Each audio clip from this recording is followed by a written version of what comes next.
Good morning everyone. So last class में हम लोगों ने कुछ फॉर्मूलेस कर लिए थे, एपी के बेसिक कुछ क्वेश्चंस किए थे। उन्हीं फॉर्मूले पे कुछ क्वेश्चंस करते हैं, फिर आगे प्रॉपर्टीज पढ़ेंगे। चलो तो पहला क्वेश्चन करते हैं। Find sum of first 24 terms.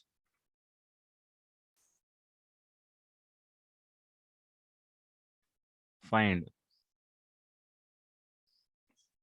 S24 of AP A1 A2 till A24, where the relation A1 plus A5 plus A10 plus A15 plus A20 plus A24 is equal to 225.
Next question है,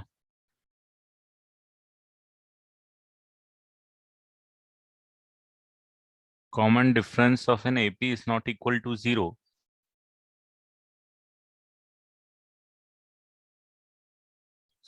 Sum of first 3 n terms is equal to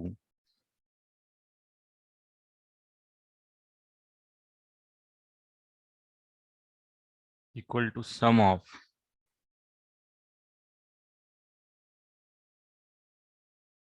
next n terms. Find the ratio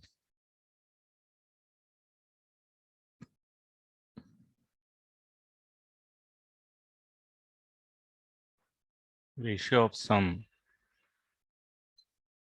of the first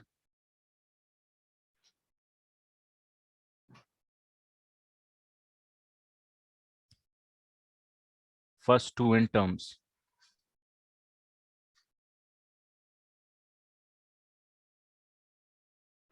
to the next two m terms.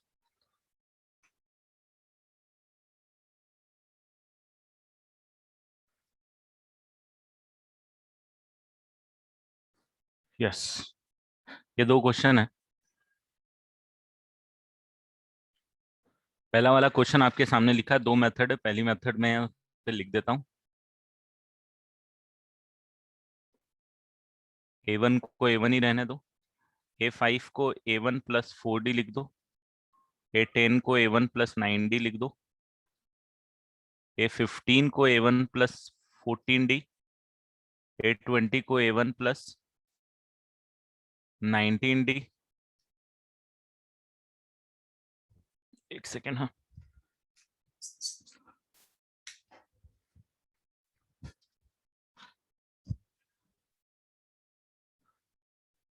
और 824 को A1 plus 23D, this is equal to 225, right? 900 is the right answer. So A1 देखोगे आप तो एक बार, दो बार, तीन बार, पांच बार, छह बार आ जाएगा। तो 6 of A1 plus D, D आपके पास आ जाएगा 4 + 9 + 14 + 99 + 23। अब डी के साथ आ जाएगा 4 + 9 + 14 + 19 + 23 इज इक्वल टू 225। और ये आप देखोगे तो ये खुद भी एक एपी बन रहा है, ये पूरा एक एपी बन रहा है 5 टर्म का। तो डायरेक्ट अगर लगाना है तो आप फॉर्मूला लगा सकते हो 5/2 4 + 23, ये आंसर आ जाएगा इसका 6A1।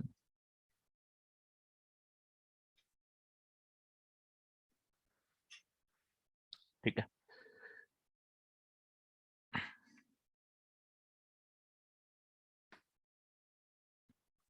और आपको जो वैल्यू निकालनी है दैट इज SN, S24।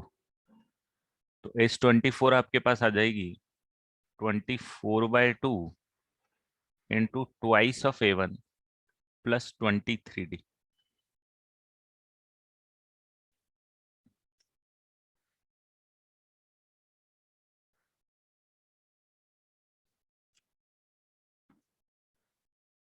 और इसको यहाँ पे एलसीएम लेके सॉल्व करोगे तो आपके पास आ जाएगा 12 ऑफ A1 प्लस D5 × 27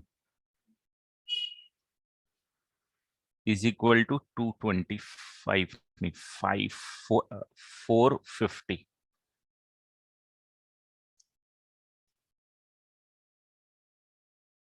इधर से फायदा कुछ नहीं होगा यार।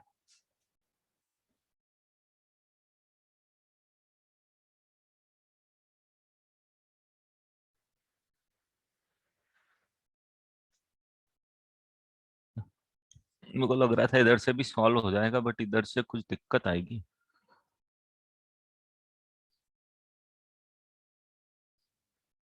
नेक्स्ट 10 टर्म्स है बेटा, यहाँ पे नेक्स्ट 10 टर्म्स। इधर से भी इसको सॉल्व होना चाहिए, कुछ दिक्कत क्यों आ रही है? सेकेंड मेथड इसमें अप्लाई कर देते हैं अगर अपन फर्स्ट नहीं कर पा रहे हैं तो। मुझे लगा था सॉल्व होना चाहिए बट ठीक है। सेकेंड मेथड ये होगा कि A1 plus A24 is equal to A5 plus A20 होना चाहिए is equal to A10 plus A15 होना चाहिए। क्यों होना चाहिए?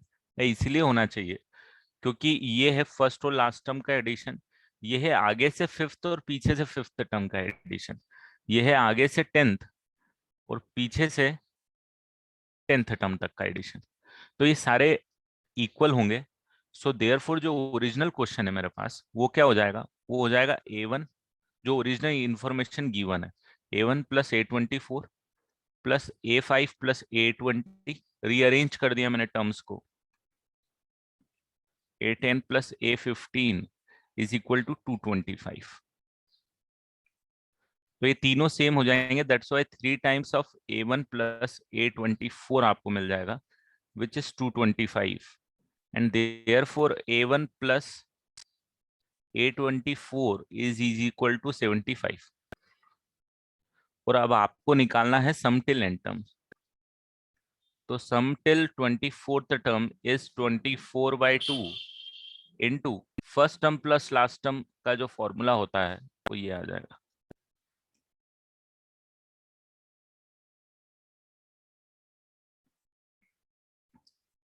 तो ये कितना हो जाएगा? ये डायरेक्ट 12 मल्टीप्लाई बाय 75 आ जाएगा, जो कि 900 आ जाएगा। तो इस मेथड से तो डायरेक्ट हो गया। आई वाज थिंकिंग है यहाँ पे भी डायरेक्ट एक ऐसा एक्सप्रेशन मिल जाना चाहिए था, पर ठीक है, यहाँ पे जो एक्सप्रेशन मिल रहा है वो हमें फायदे का नहीं मिल रहा।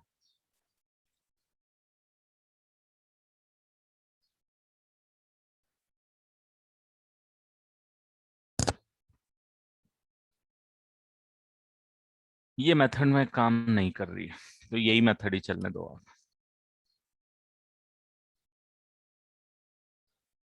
नहीं, 6 से डिवाइड भी करेंगे तो भी फायदा नहीं होगा।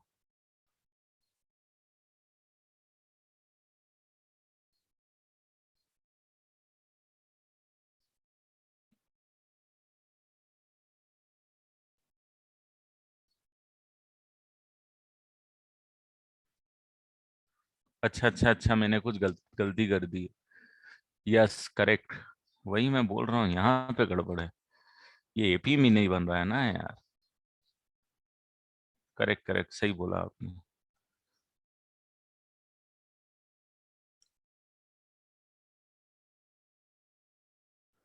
वही आना तो चाहिए, क्योंकि इन्फॉर्मेशन है तो इधर से भी सॉल्व होना चाहिए। ये जो मैंने यहाँ पे लिखा था 6 ऑफ A1 तो ठीक है। ये जो डी वाला पार्ट था 4+9+14+19+23,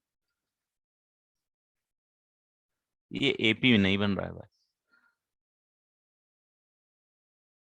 मतलब ये चार तो एपी बन रहा है, वो 23 नहीं बन रहा है, दैट्स वाई। तो ये तो हो जाएगा 4/2 × 23 + 23। अब शायद आ जाए। 6 ऑफ A1 + 23 कॉमन लेंगे और बचेगा 3, तो 3 × 23D।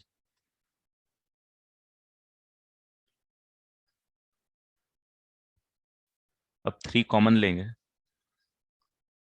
तो we are left with twice of A1 + 23D = 225। और हमको जो निकालना है S24 = 24/2 twice of A1 + 23D निकालना है। अब हो जाएगा N is 12 × 225/3, 900। करेक्ट, वो मैंने इसको भी जब सॉल्व किया था तो इसको भी 5/2 करके सम निकाल दिया था, तो गड़बड़ हो रहा था। ठीक है, इधर से भी काम करेगा। चलो नेक्स्ट क्वेश्चन ये रहा। इसे ये क्वेश्चन कराने का रीजन मैथमेटिकल है, ये वाला जो क्वेश्चन अब करा रहा हूं मैं आपको, क्योंकि मैथमेटिकल क्वेश्चन आपको इस चैप्टर में आएंगे।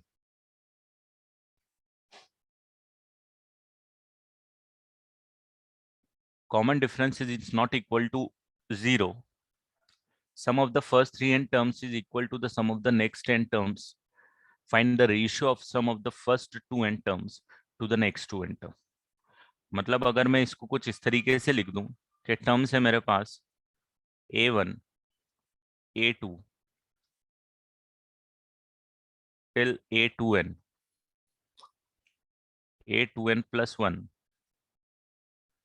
से लेके A3n एंड N3n+1 से लेके A4n। ये पूरा एक एपी बन रहा है जिसमें total number of terms 4n है। ठीक है, और इसमें आपको क्या देके रखा हुआ है कि ये जो इंफॉर्मेशन है कि इन दोनों का समेशन इसके समेशन के बराबर है। और आपको निकालना क्या है, तो आपको निकालना है ये दिस डिवाइडेड बाय दिस। इसको नाम दे देता हूं मैं S2n, इसको नाम दे देता हूं S2n-, इसको नाम दे देता हूं S(3n) और इसको नाम दे देता हूं S(n-). What is given to you, आपको गिवन है S3n = Sn-, and what you need to find out is you need to find out S2n divided by S(2n-). This is the question. ठीक है, ये क्वेश्चन है। अब आपको कैसे solve करना है ये आप लोग देखो, तब तक जिसका प्रीवियस क्वेश्चन बाकी था लिख लो बेटा।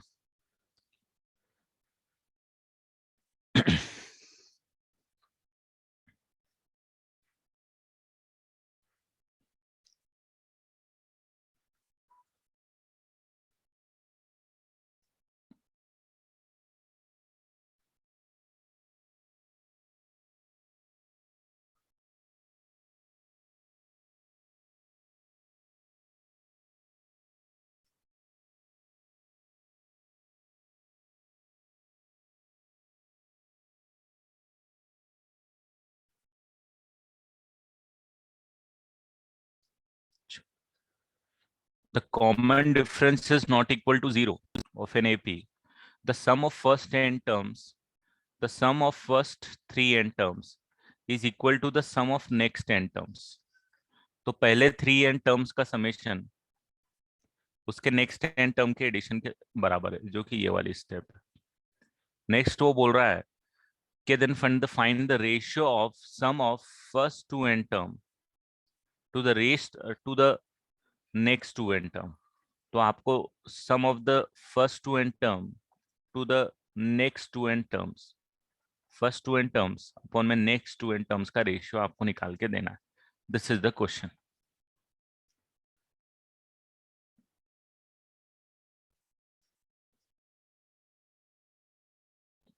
देखो इस टाइप के क्वेश्चंस में बहुत सिंपल है. आपको निकालना क्या है, सबसे पहले तो एक ये भी निकाल लो, ये लिख लो.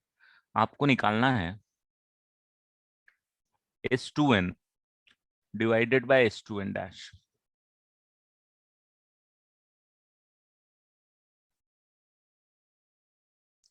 तो ये definitely formula 2n/2 twice of first term.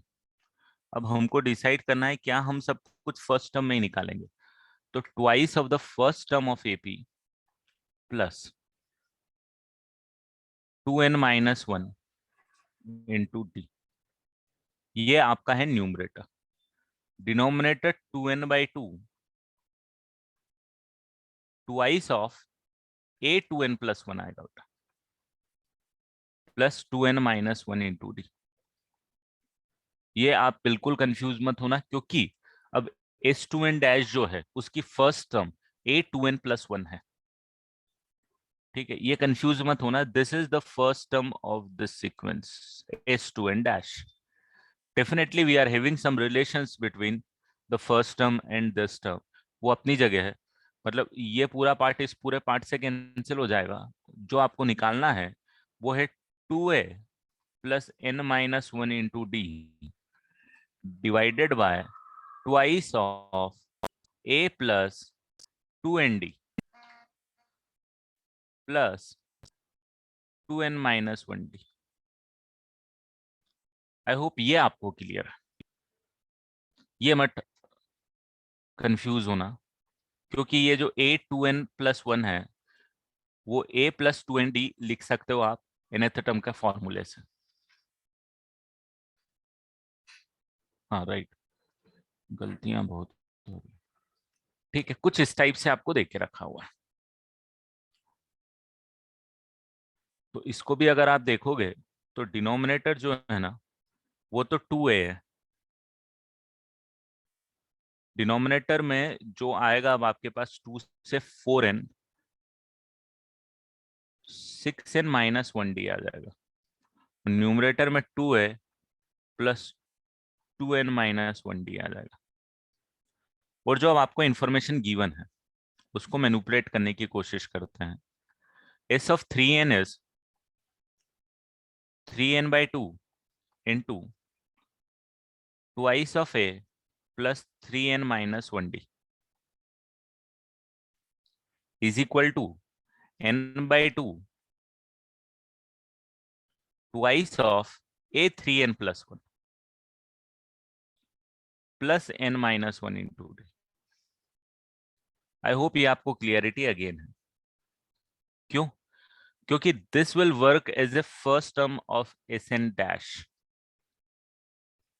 ठीक है, ये टू कैंसिल, ये n और ये n कैंसिल, 3 को अंदर मल्टीप्लाई कर देता हूं. Therefore 6 of a plus 9n-3d is equal to twice of A3n+1 आ जाएगा आपके पास a plus 3nd plus n-1 into D. तो a को एक साइड कर देते हैं और n को दूसरी साइड कर देते हैं. तो मेरे पास आ जाएगा 4 of a is equal to d जो आएगा उसके साथ मेरे पास आने वाला है, यहां से आएगा 6n plus 2a 3n 6n plus n-1 और यहाँ पे आएगा -9n+3, ये आने वाला है। इसको पूरे को सॉल्व करेंगे तो 6n+n is 7n-9n is -2n और 2, तो ये आ जाएगा आपके पास 4a is equal to D into -2n+2। Therefore 2a की वैल्यू आपके पास आ जाएगी डी के टर्म्स में, 2a is equal to D into -n+1। ये आपके पास इन दोनों की वैल्यू आ जाएगी। अगर कैलकुलेशन सही है तो मेरे हिसाब से ये आना चाहिए।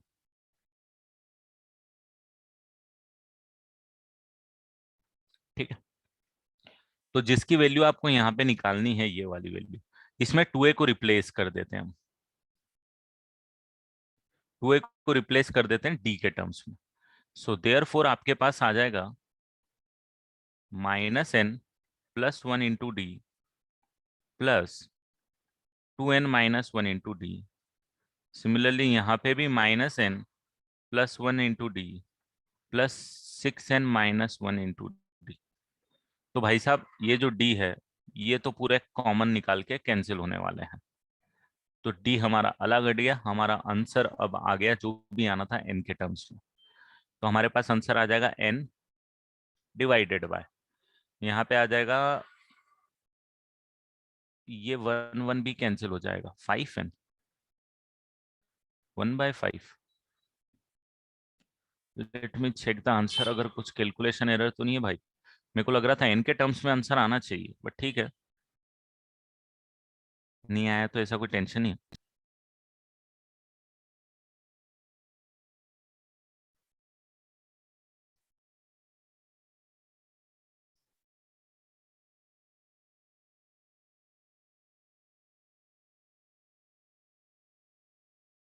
ठीक है, 1/5 इज करेक्ट आंसर। तो कुछ नहीं है, मैथमेटिकल मैनिपुलेशन है, अंडरस्टैंडिंग आपको चाहिए, आराम से सॉल्व करो, कोई जल्दी नहीं है, सही सॉल्व होगा कुछ।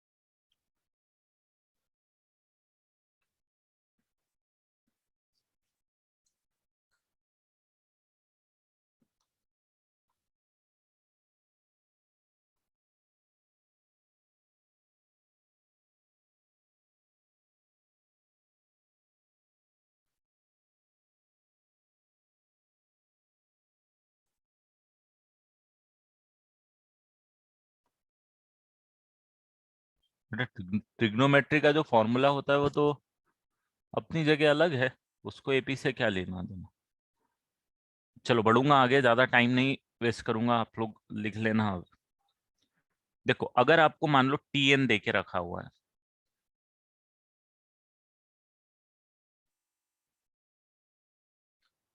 2n+3, अगर ये nth टर्म है, find the sequence.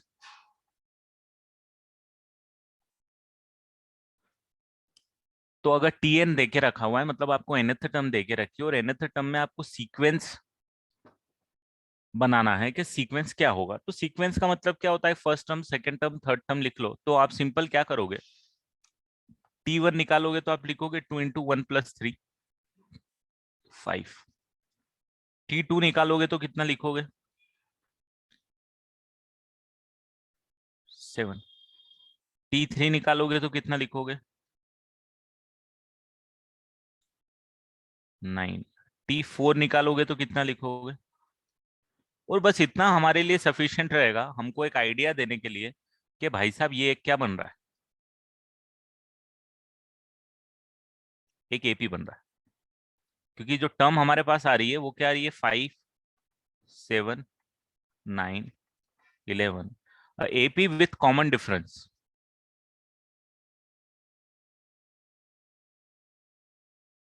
Common difference 2। Right. ये तो हमारी हो गई बेसिक ऑब्जर्वेशन, बिल्कुल सही है, आप ऐसे कर सकते हो।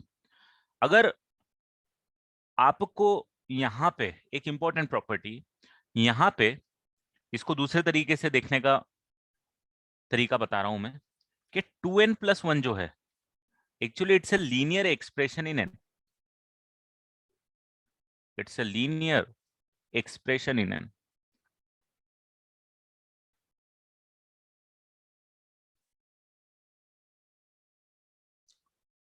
Right, it's a linear expression in n, and if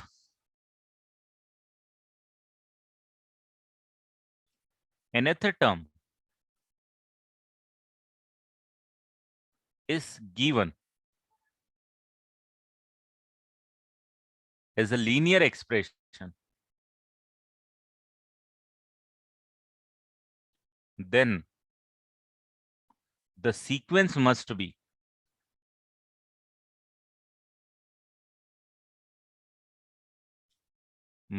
AP। मतलब बोलने का मेरा ये मतलब है कि अगर मैंने आपको जब Tn इक्वल टू 2n+3 लिख दिया, सिर्फ Tn is equal to 2n+3 लिख दिया, मेरा काम वहीं खत्म हो गया। मुझे वो देख के ही पता चल गया कि वो जो सीक्वेंस है वो एपी होगा पक्का। आगे से ये सब सॉल्व करने की जरूरत ही नहीं पड़ेगी।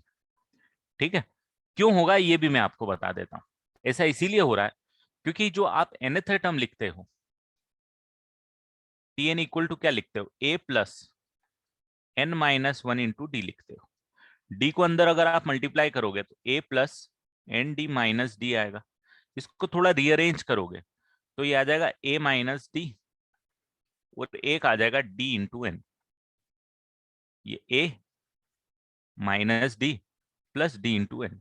तो डेफिनेटली ये क्या आने वाला है, एक कांस्टेंट टर्म a और d, और ये आने वाली है d के साथ में एक n के साथ में सिर्फ एक टर्म आ रही है d, मतलब ये एक लीनियर एक्सप्रेशन आ रहा है।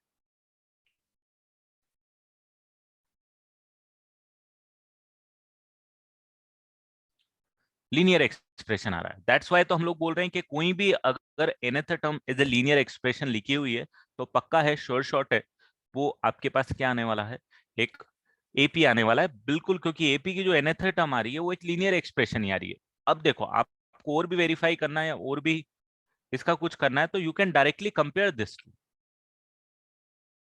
2n+3 को आप डायरेक्टली कंपेयर कर सकते हो dn+a-d से।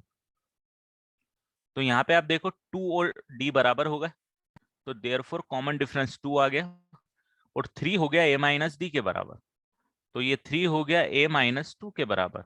सो a की वैल्यू क्या आ गई, 5। यही आपने यहाँ पे निकाल के रखी हुई होगी।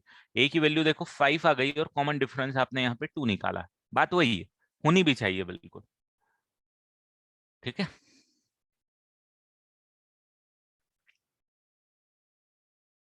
तो ये याद रखना, एक प्रॉपर्टी होती है कि nth term is a linear expression, then that sequence must be in AP. Common difference निकालना है तो मैंने आपको निकालना सिखाया, दोनों तरीके में से किसी भी तरीके से आप निकाल सकते हैं।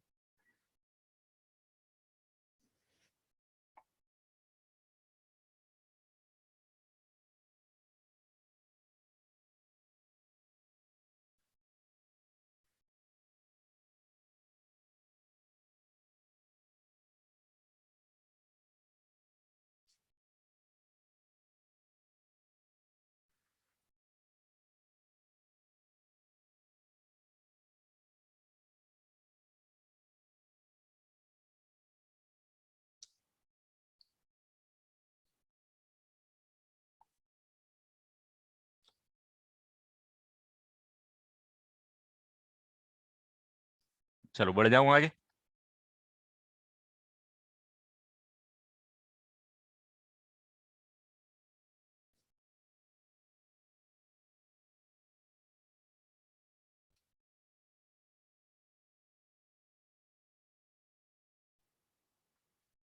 देखो, अब मान लो आपको एसएन देके रखा हुआ है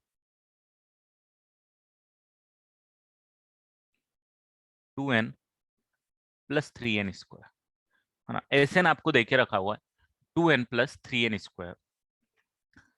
आपको सीक्वेंस निकालना है।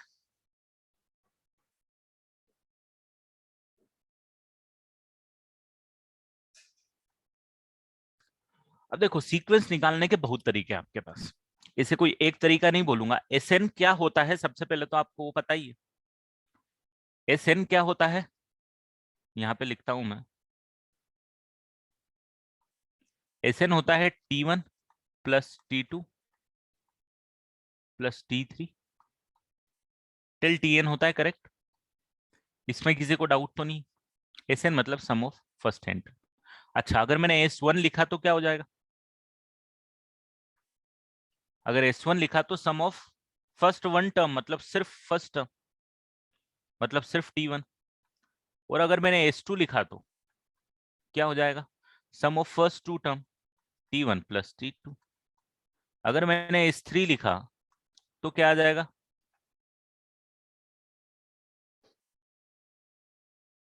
And so on. एंड ये जो फंडा है, this is applicable for any sequence. It is not only applicable for, this is not only applicable for AP. In fact ये तो किसी के लिए भी होने वाला है कि S1 मतलब T1 होने वाला, S2 T1 प्लस T2 होने वाला, S3 T1 plus T2 plus T3। और भाई साहब, यहाँ पे अगर आप S1 निकालने बैठोगे तो आपके पास कितना आएगा? 2 × 1 प्लस 3 × 1 का स्क्वायर, मतलब आपके पास आ जाएगा 5। तो T1 हो गया आपके पास 5। S2 आपके पास क्या हो जाएगा? S2 हो जाएगा आपके पास 2 × 2 प्लस 3 × 2 स्क्वायर। कितना होगा भाई? 2 स्क्वायर इज 4, 12, 12 प्लस 4 16, 16 हो जाएगा T1 प्लस T2। और S3 अगर आपने निकाला तो कितना हो जाएगा? 2 × 3 plus 3 × 3 square, which is equal to 27 plus 6 33। Correct बोल रहा हूँ?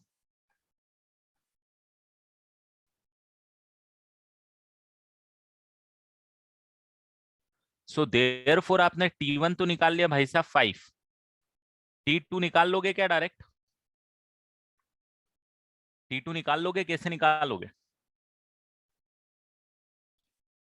ये T1 5 गिवन है आपको, T1 प्लस T2 16 गिवन।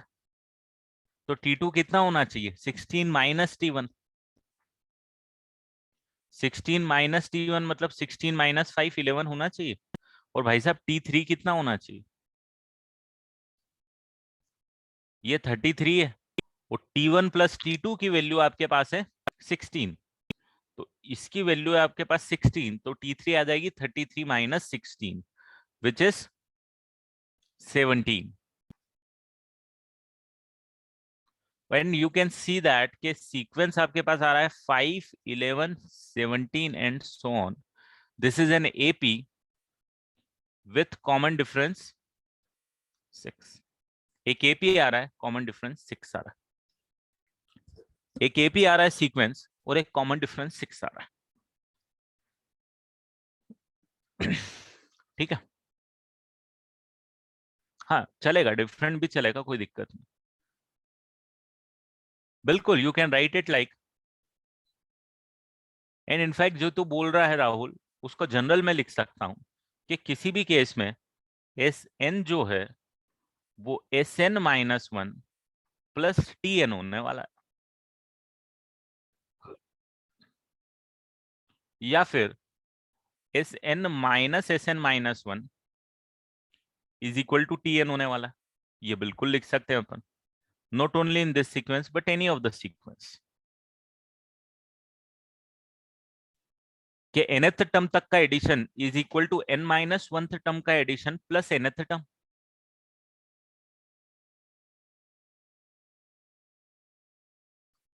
नहीं, ये हमको नहीं पता था ना, कि हमको ये थोड़ी पता था कि this sequence is definitely is in AP. आ रहा है समझ में? If we know that this sequence is in AP, ठीक है, बट यहाँ पे प्रॉपर्टी होती है बेटा कि इफ nth टर्म,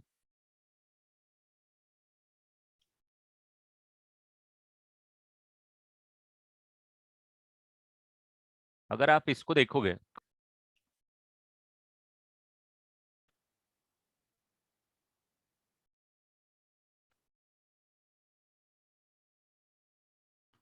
अगर ये देखोगे, so this is a quadratic expression.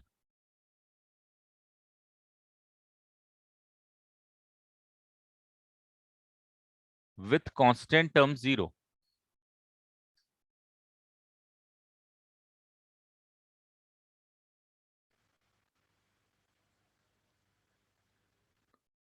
तो if Sn is a quadratic expression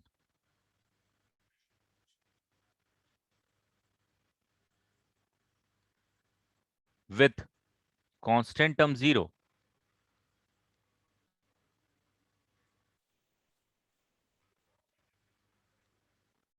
then that expression, then that sequence must be AP. तो ये भी AP की प्रॉपर्टी होती है, जैसे हमने लास्ट स्लाइड में देखा था। लीनियर एक्सप्रेशन था nth टर्म तो AP था, या फिर क्वाड्रेटिक एक्सप्रेशन है सम टिल nth टर्म तो AP है। ये पक्का होने वाला है। और इसको आप कुछ इस तरीके से वेरीफाई भी कर सकते हो कि if you want to verify it, आपको पता है सम टिल n टर्म का जो फॉर्मूला होता है वो होता है n/2 into twice of A plus n-1 into D. Right, n को अंदर मल्टीप्लाई कर देता हूं तो मुझे क्या मिलेगा, मुझे मिलेगा a इंटू एन, 2 से 2 कैंसिल हो गया, प्लस n को n/2 को मल्टीप्लाई करता हूँ, d को भी मल्टीप्लाई करता हूँ तो n²/2 into D minus ND/2। और थोड़ा सा इसको रीअरेंज करता हूं तो a minus n/2 d, sorry a minus d/2 into n plus d/2 into n square. ये आपके पास मिल गया Sn। अब आप जरा इस पे नजर डालो, क्या ये क्वाड्रेटिक एक्सप्रेशन है? बिल्कुल, क्योंकि यहाँ पे n और n स्क्वायर इन्वॉल्व है, कांस्टेंट टर्म इसमें नहीं है। राइट, तो वही जो ओरिजिनल अपन ने क्वेश्चन दिया था उसी फॉर्मेट में you can directly compare and you can solve it in fact. तो आप यहाँ से डायरेक्टली भी कंपेयर कर सकते हो जो हमने क्वेश्चन किया, लाइक n स्क्वायर का कोएफिशिएंट 3 है तो 3 इज इक्वल टू d/2। तो यहाँ से आप d की वैल्यू डायरेक्टली 6 निकाल सकते हो, आपने यहाँ पे भी निकाली हुई है। राइट, और a माइनस d/2 की वैल्यू, की वैल्यू आप 2 निकाल सकते हो, और d/2 की वैल्यू 3 थी आपके पास तो a की वैल्यू आपके पास 5 आ जाएगी, जो कि आपने यहाँ भी निकाल के रखी हुई है। तो definitely in this way also you can solve it. तो ये उसका प्रूफ भी आप ले सकते हो, बट जस्ट मैंने ऑब्जर्वेशन से पहले आपको बताया क्योंकि वो उस तरीके से याद रखोगे तो ज्यादा बेटर होता है।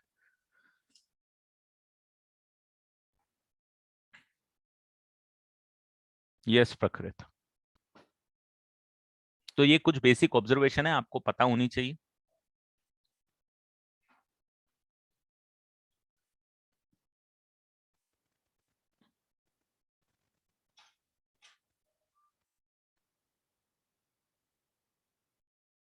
मतलब नहीं समझा वेदांत क्या बोल रहा।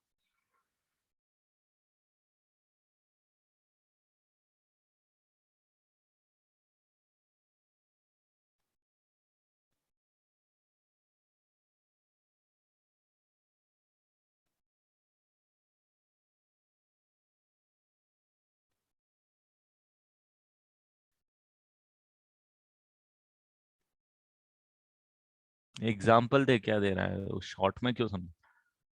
ये तो हमेशा ही काम करेगा बेटा, ए और डी का कुछ भी वैल्यू रहे।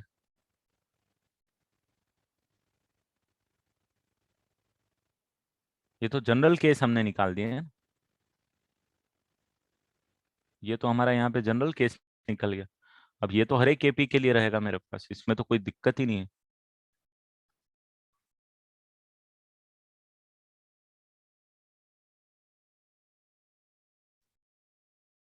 हैंड रेस करो बेटा, बट ठीक है आप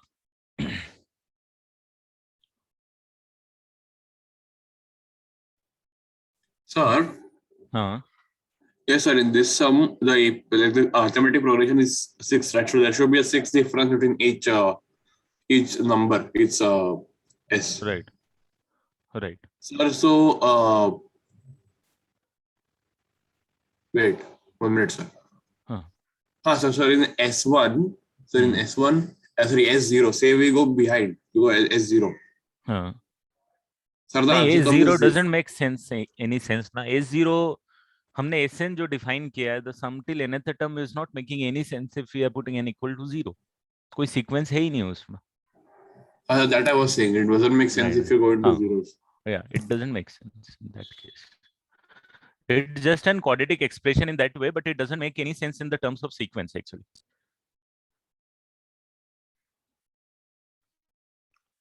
चलो आगे बढ़ते हैं. एक पैटर्न पे और क्वेश्चन करते हैं.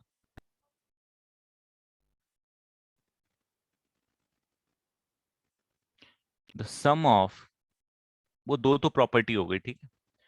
सम of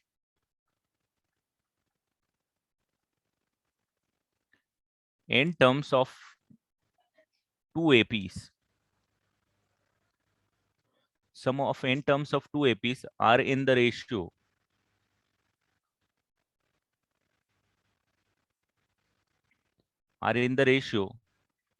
5n plus 4 is to 9n plus 6. Then find the ratio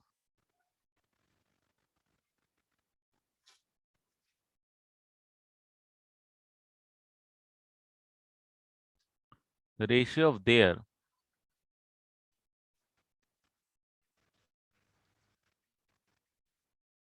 eighteenth terms. Question सबसे पहले समझो, उसके बाद सॉल्व करना चालू करो. The sum of n terms of two APs are in the ratio 5n plus 4 is to 9n plus 6. Then find the ratio of their 18th term.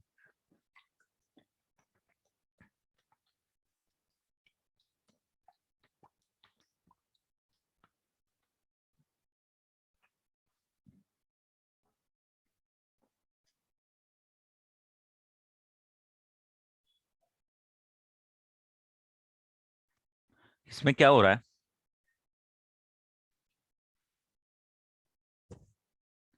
इसमें दो एपी की बात हो रही है. A1, A2, A3, A4 till AN. एक AP ये हो गया और एक एपी हो गया A1 डैश,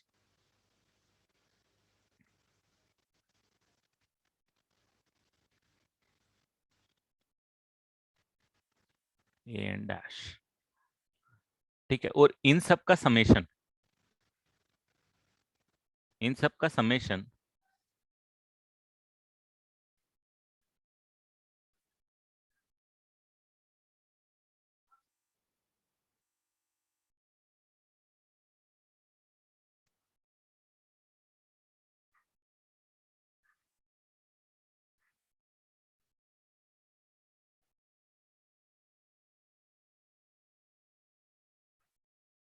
SN डैश, ये मान लेते हैं हमको. तो हमको क्या गिवन है?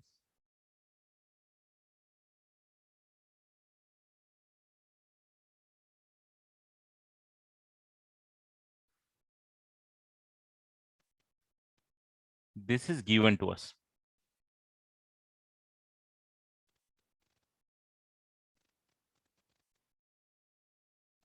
नहीं बेटा, ऐसा नहीं होगा. This is given to us and what we need to find out, we need to find out A18,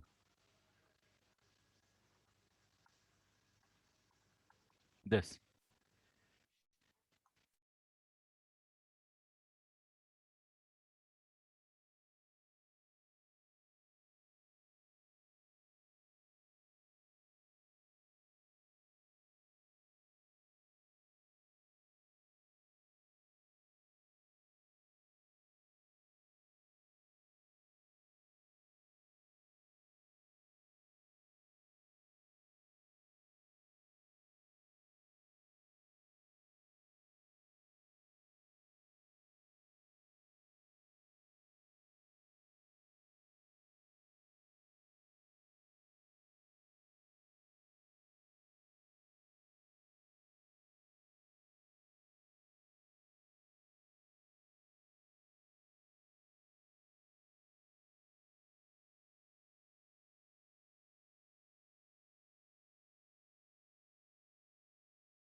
तो आपको निकालना है A18 अपॉन में A18 डैश। ये क्वेश्चन अब आया समझ में क्या है?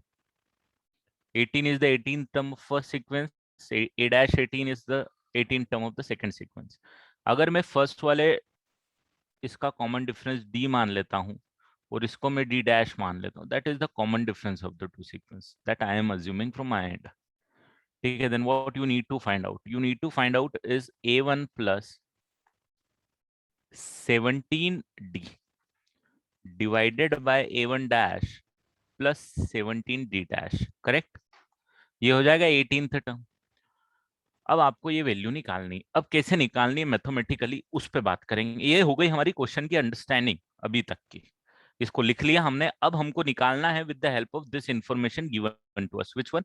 This one. अब एस एन और एस एन डैश में आपके पास एक रिलेशन होता है।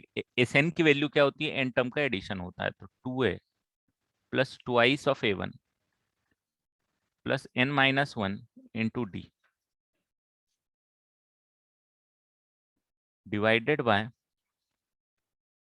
n by 2 twice of A1 dash plus n minus 1D dash, correct?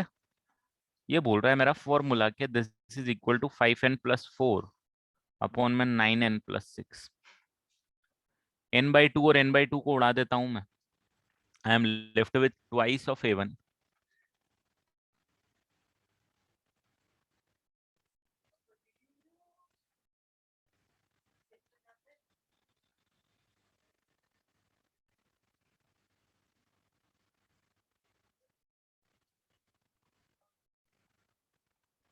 ये। ठीक है, ये आपको गिवन है। इसको थोड़ा सा और मैनिपुलेट कर देता हूं मैं।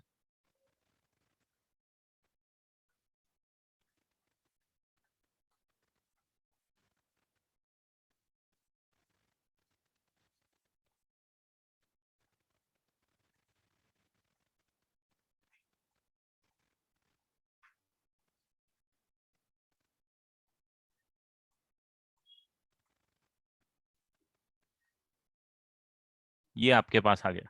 कहाँ से आया? तो सिंपल है, इसमें से आपने 2 कॉमन ले लिया बेटा, जो कि आपस में कैंसिल हो जाएगा। तो यहाँ पे n माइनस 1/2 आ जाएगा और यहाँ पे भी n माइनस 1/2 आ गया। तो I have taken 2 common.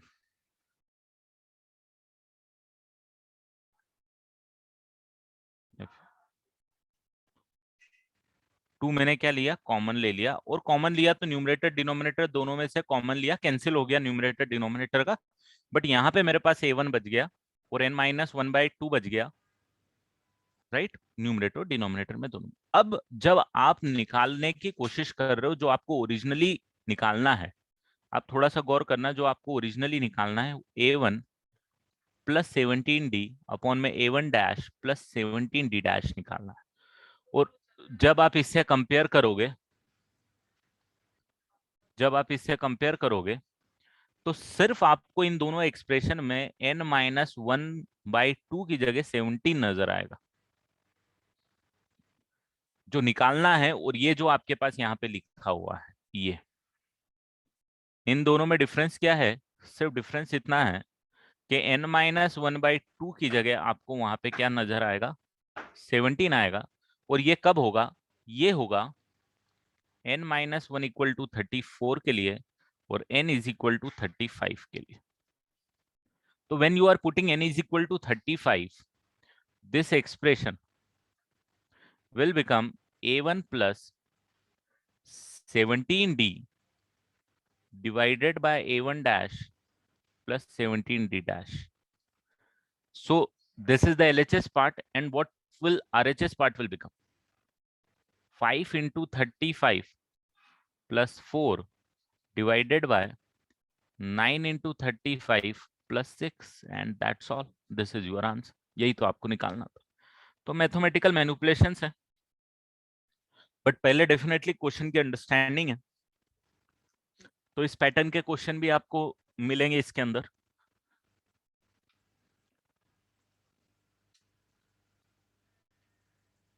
Last step में कुछ नहीं किया बेटा, ये थोड़ा सा देखो आप, जो मैंने मार्क किया है ध्यान से समझो इसको।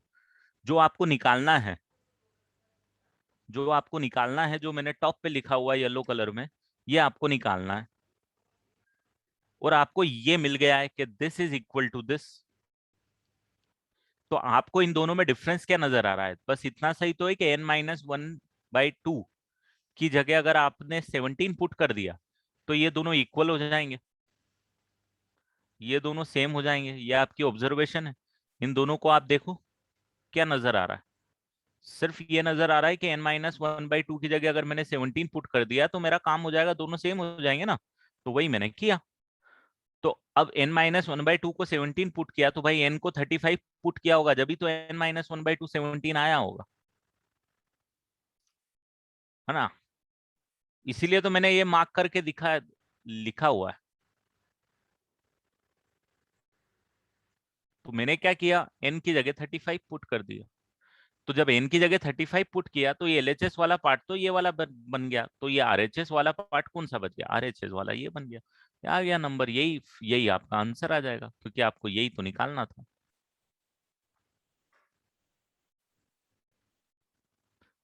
तो कभी भी आप देखो, आधे अधूरे में मत करो कि डायरेक्ट S1 पुट कर दो सर, S2 पुट कर दो निकाल लोगे, नहीं ऐसा थोड़ी होता है।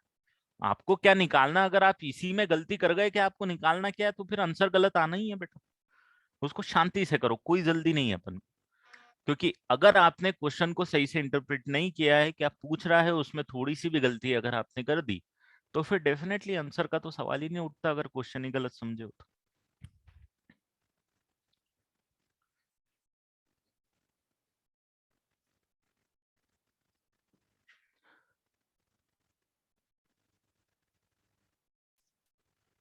चलो नेक्स्ट करते हैं, इसको लिख लो जल्दी से।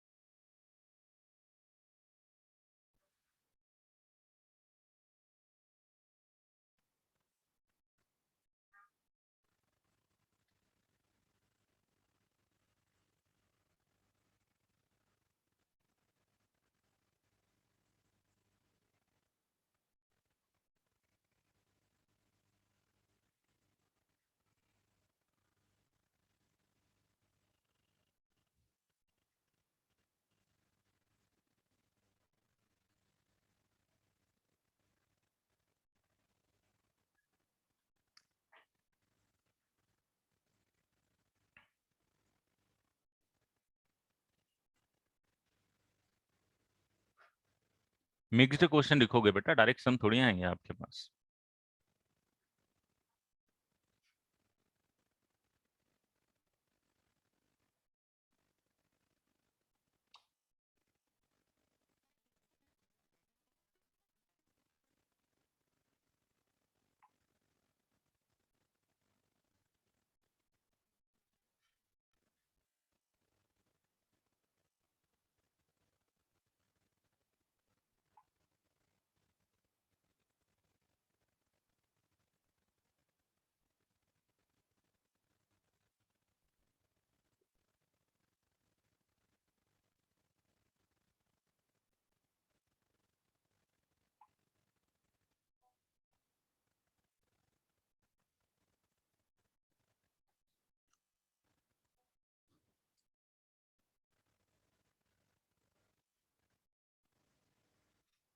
चलो आगे बढ़ते हैं, एक और अच्छा क्वेश्चन करते हैं।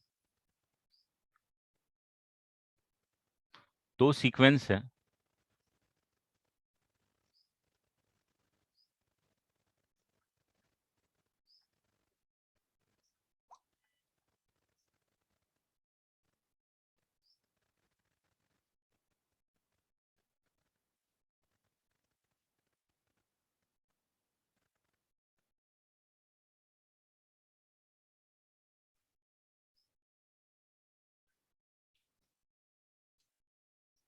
दोनों सीक्वेंस की 500 terms.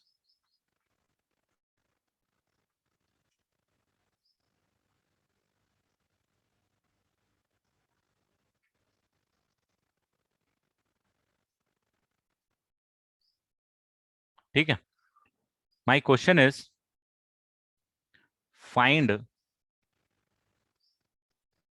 Number of common terms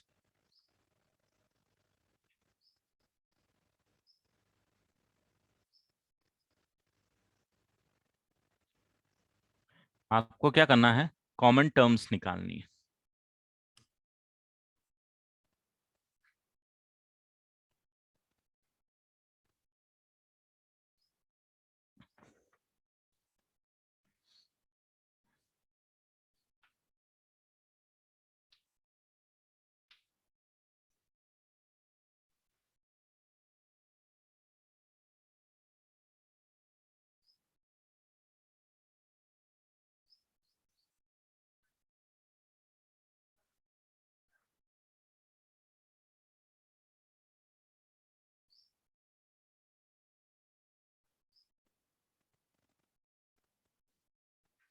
question समझो सबसे पहले, what do mean by the common terms.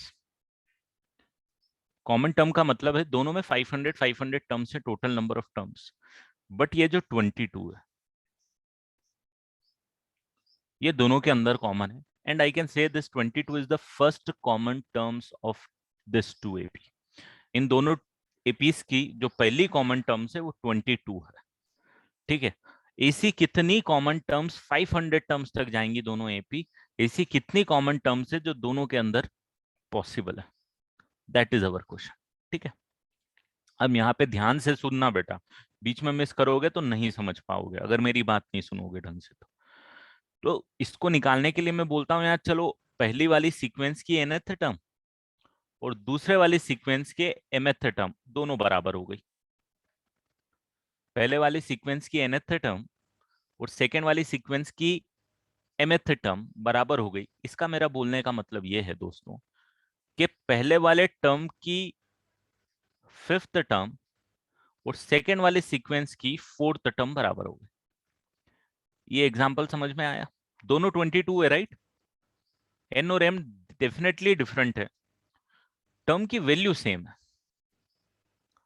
पहले वाले को अगर आप बोलोगे, अगर इसी को समझोगे, तो पहले वाले की फिफ्थ टर्म और सेकेंड वाले की फोर्थ टर्म न्यूमेरिकली बराबर है।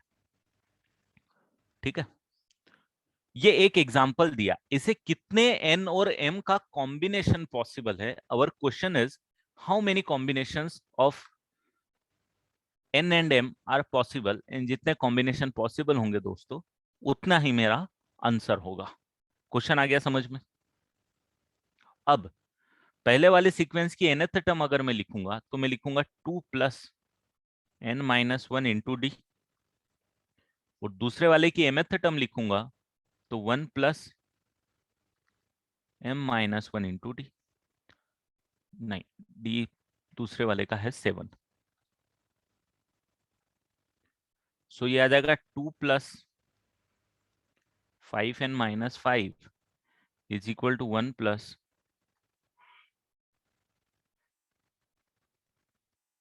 ठीक है,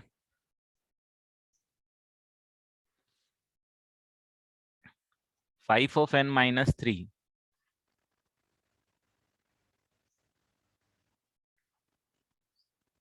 तो अब n और m में से किसी की भी वैल्यू अपन निकाल लेते हैं दूसरे के टर्म में। 7 ही कॉमन डिफरेंस है ना ये, तो 5n इक्वल टू कितना हो जाएगा?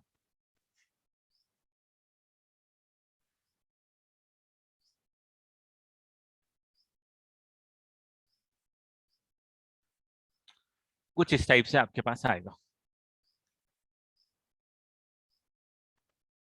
अब अगर आप n और m का कॉम्बिनेशन देखोगे, ध्यान देना है यहाँ पे, m और n का कॉम्बिनेशन देख लो आप।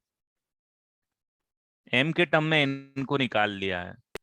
अब मुझे जरा ये बताओ, m की वैल्यूज क्या क्या पॉसिबल है और n की वैल्यूज क्या क्या पॉसिबल है। इसमें किसी को डाउट नहीं होना चाहिए, m की वैल्यू क्या क्या पॉसिबल है और n की वैल्यू क्या क्या पॉसिबल है। तो आप यहाँ बहुत इजीली बोल सकते हो कि यार देखो, जो भी लेना है आपको, m लेना है या n लेना है, दोनों जा रहा है आपके पास 500 तक, टिल 500 तक। तो 1 से लेके 500 तक की इनकी वैल्यू पॉसिबल है।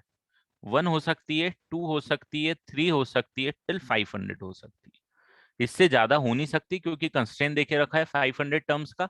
m और n की इंटीजर वैल्यू ही होनी है, नेगेटिव इंटीजर भी नहीं हो सकती और साथ में डेसिमल में भी नहीं हो सकती, क्योंकि m और n दोनों क्या है, टर्म्स। ठीक है,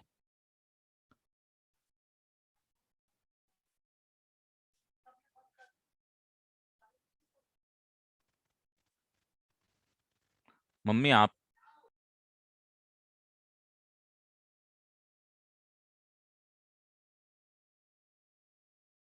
ठीक है चलो तो बढ़ते हैं आगे। m and n are natural number definitely till 500। अब m और n का कॉम्बिनेशन देखो भाई साहब, m की वैल्यू 1 पुट करो, n की वैल्यू कितनी आएगी, 4/5 आएगी। ये कॉम्बिनेशन बिल्कुल काम करना ही नहीं भाई। m की वैल्यू 2 पुट करो, m की वैल्यू 3 पुट करो, m की वैल्यू 4 पुट करो। अब m की वैल्यू जब आपने 2 पुट करी,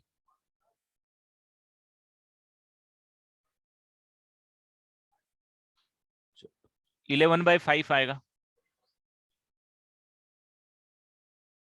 अब m की वैल्यू 3 पुट करोगे, 18/5 बिल्कुल काम नहीं करेगी। बिल्कुल काम करेगी, 5 वैल्यू आ जाएगी भाई साहब, ये काम करेगी। और ये काम बिल्कुल करना भी चाहिए। ये तो आप ऑलरेडी देख ही चुके हो, एग्जाम्पल ही तो इस चीज का देखा है आपने भाई। m की वैल्यू 4 के लिए n की वैल्यू 5। ठीक है, अब ऐसे कितने कॉम्बिनेशन काम करेंगे, तो आप एक थोड़ा सा ऑब्जर्वेशन डालोगे। यहाँ पे आई थिंक नेक्स्ट जो टर्म आनी चाहिए वो कौन सी आनी चाहिए,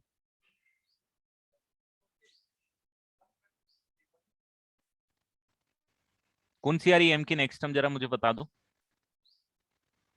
7 का multiple -3 should be the multiple of 5, that is the result.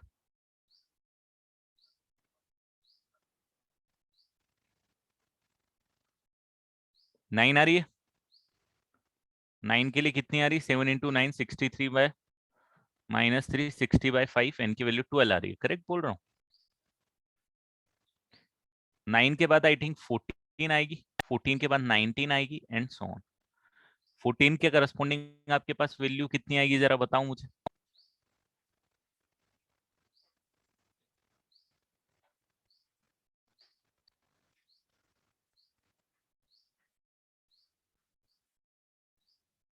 कुछ इस टाइप का मिलेगा and you can see that ये भी एक एपी मिलेगा, ये भी एक एपी मिलेगा, एपी में ही आना है उसको। ठीक है, ये भी एक एपी मिलेगा और ये भी एक एपी मिलेगा, दोनों एपी मिलेगा। पर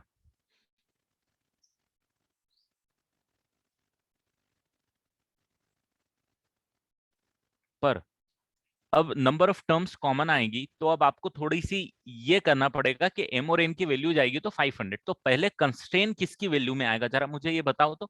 n की वैल्यू खत्म जल्दी हो जाएगी कि m की वैल्यू जल्दी खत्म हो जाएगी।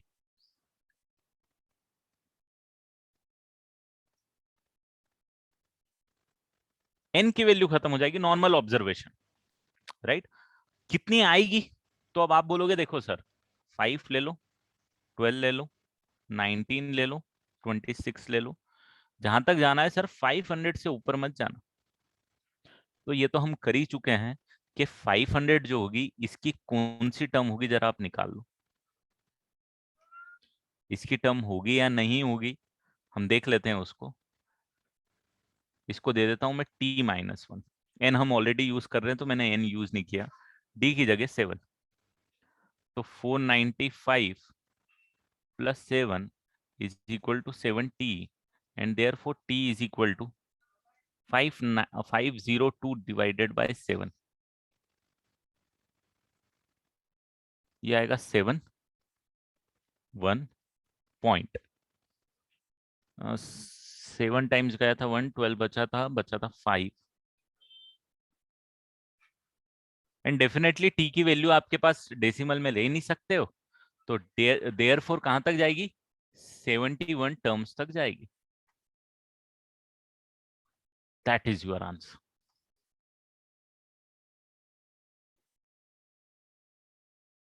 तो कितनी टर्म कॉमन हो जाएगी भैया, 71 टर्म्स कॉमन हो जाएंगी।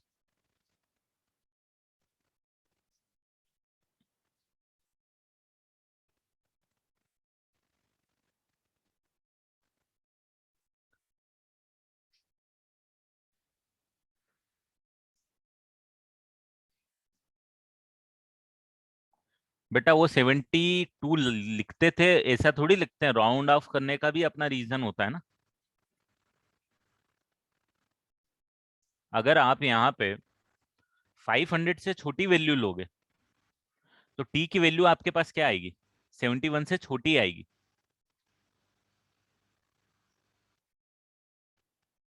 आ रहा है समझ में? तो आप 500 से ऊपर थोड़ी जाना, हमको नीचे जाना है, तो इसीलिए हमको नीचे वाला राउंड ऑफ करना पड़ेगा। तो राउंड ऑफ करना हमेशा कॉमन थोड़ी रहेगा, उसके रीजन रहेंगे, अपने रीजन यहाँ अलग। क्वेश्चन आ गया क्या समझ में? अब इसी में मैं थोड़ा सा कंस्ट्रेंट डाल रहा हूं।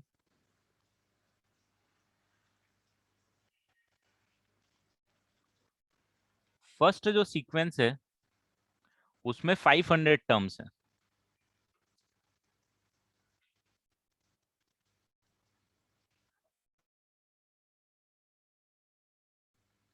वो जो सेकंड सीक्वेंस है उसमें 300 टर्म्स ले लो।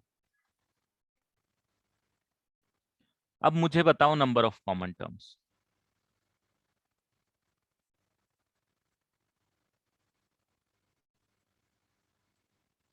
अब बताओ मुझे number of common terms.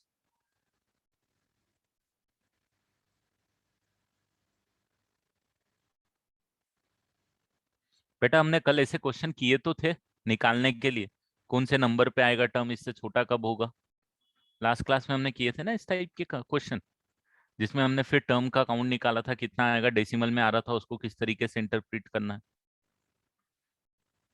N की वैल्यू तो 500 तक जाएगी, यही तो मैंने लिखा हुआ है यहाँ पे, देखो एन की वैल्यू 500 तक जाएगी, और ये एन की वैल्यूज है सारी। तो 500 इज द मैक्सिमम टर्म। अब इस सीक्वेंस में 500 नहीं आ रहा है, तो 71 पे दूसरी टर्म आएगी, 71st टर्म इससे थोड़ी छोटी होगी 500 से।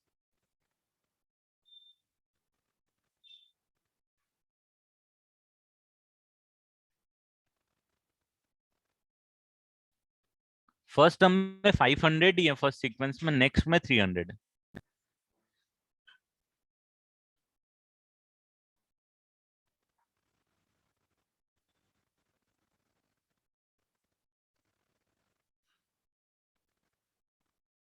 हाँ तो नहीं होगा ना बेटा, 500 कॉमन बिल्कुल नहीं होगा, नहीं तो वो डेसिमल में नहीं आता अगर ये नहीं होता तो। थोड़ी सी उसकी, उसको समझो, उसको सोचो उसके बारे में। ठीक है, 500 टर्म अगर इसमें होता इस सीक्वेंस में, 5 12 19 26 में, तो टी की वैल्यू डेसिमल में थोड़ी आती। हाँ चलेगा, वो दूसरा तरीका चलेगा बेटा। एलसीएम का एक तरीका है, उसमें घुसूंगा नहीं, नहीं तो एलसीएम पूरा समझाना पड़ेगा मुझे, तो उतना मैं टाइम अफोर्ड नहीं कर पाऊंगा। अब देखो इसके अंदर आपको रखना है, ये वाले अप्रोच में आपको 500 टर्म्स फर्स्ट के पास है, 300 टर्म्स इसके पास है, किसकी टर्म्स कंस्ट्रेंट डालेगी ये निकालने के लिए आपको, आपने ये एन के लिए तो निकाल ली 71 टर्म्स है, ये 300 वाला भी आप निकाल लो कि भाई ये 4 आ गया, ये 9 आ गया, ये 14 आ गया, ये 19 आ गया। ऐसा आपको कहां तक जाना है तो आप जा सकते हो मैक्सिमम 300 के लिए। अब इसमें क्या 300 पे कोई कंस्ट्रेंट आपके पास तो नहीं आएगा, तो फिर अब आपको देखना पड़ेगा कि सर क्या करते हैं, अपन ले लेते हैं 4 300 इज इक्वल टू 4 प्लस, अपन ले लेते हैं T dash minus 1 into D, D की जगह 5। तो टी डैश की वैल्यू कितनी आ रही है जी, जरा बताओ तो। 301 divided by 5 which is 60 point something. अभी 60.2, तो देयरफॉर आपके पास यहाँ पे इसको कंस्ट्रेंट आएगा 60 टर्म्स का। तो अब आप आंसर क्या बोलोगे इस केस में, आप बोलोगे कि एन तो अलाउड कर रहा है 71 टर्म्स तक, बट एम अलाउड कर रहा है 60 टर्म्स तक, टोटल नंबर ऑफ टर्म्स 60, तो डेफिनेटली आपका कंस्ट्रेंट इसमें ये आंसर होगा और इसमें ये आंसर होगा।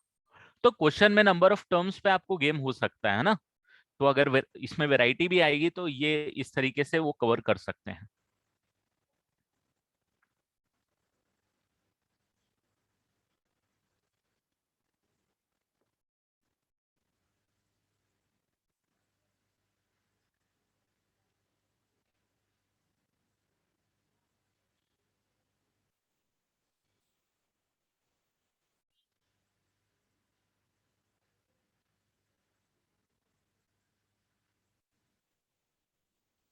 चलो आगे बढ़ेंगे।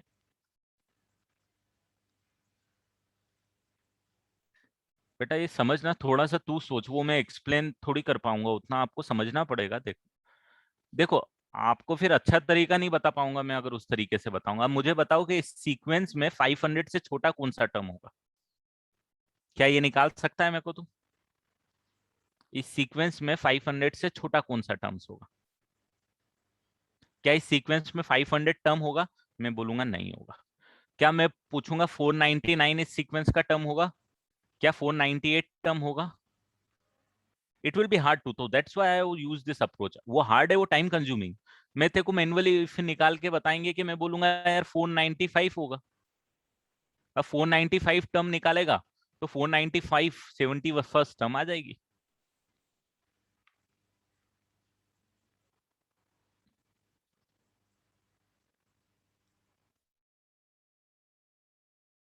नाइन्टी सिक्स होगा।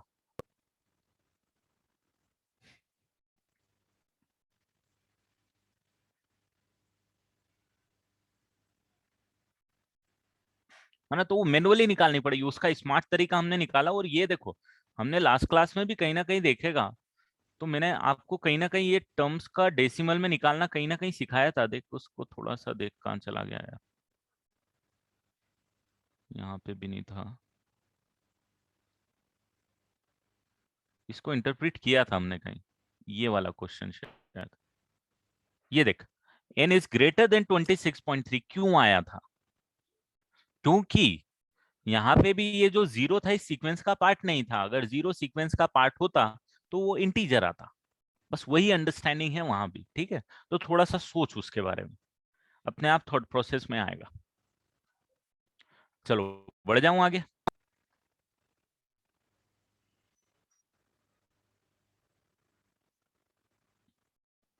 बेटा देखो, एन वाला एपी, मुझे ये बताओ एन की वैल्यू कहां तक अलाउड होगी? What are the possible values of N?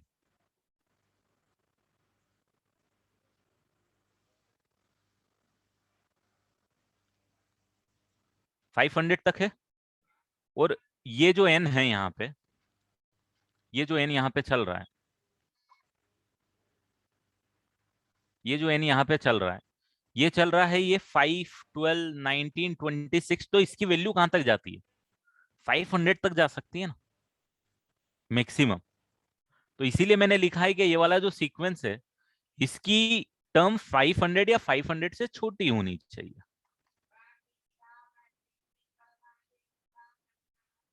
ठीक है?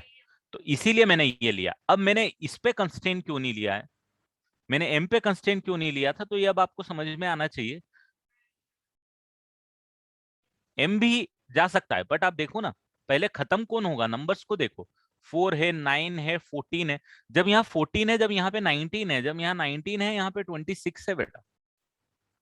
तो पहले कौन अचीव हो जाएगा, कम नंबर में कौन अचीव हो जाएगा दोनों को, अगर 500 तक जाना है? एन 500 को क्रॉस कर देगा, एम नहीं करेगा। तो कंस्ट्रेन एन डालेगा ना आपको इस वाले क्वेश्चन के लिए, वो कंस्ट्रेन एन डालेगा, इसीलिए मैंने एन को सॉल्व किया। यहाँ पे देखो, इसमें कौन कंस्ट्रेंट डालेगा? अगर ये क्वेश्चन देता तो मैं एन को भी कैलकुलेट करता कि 71 तक ये अलाउड करेगा और ये 60 तक अलाउड करेगा। तो मेरे पास कंस्ट्रेंट इस केस में एम डाल रहा है। अगर क्वेश्चन सेम होता, सिर्फ यहाँ 500 की जगह यहाँ 300 होता,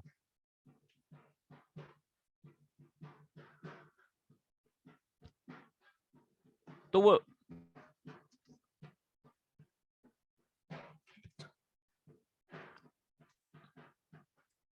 ठीक है।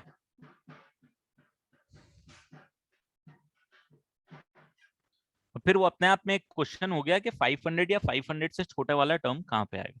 अब एक क्वेश्चन लिखो, if the sum of the three numbers in AP,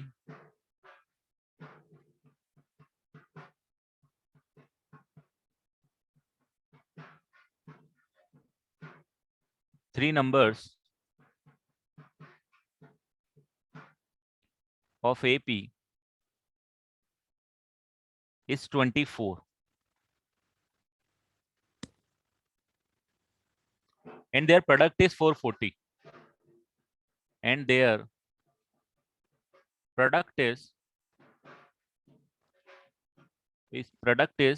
440. Find numbers.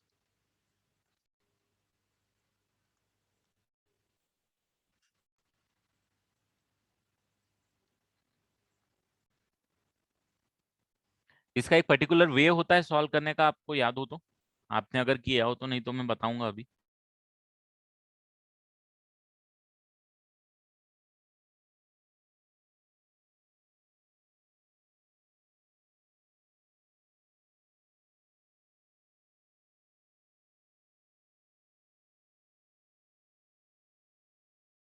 नहीं, नो कॉन्जिक्यूटिव टर्म्स, यहाँ कॉन्जिक्यूटिव की बात नहीं हुई है।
अब देखो, इस टाइप के कभी भी क्वेश्चन आएंगे ना, जहां पे आपको एक इंपॉर्टेंट चीज देखे रखी हुई है,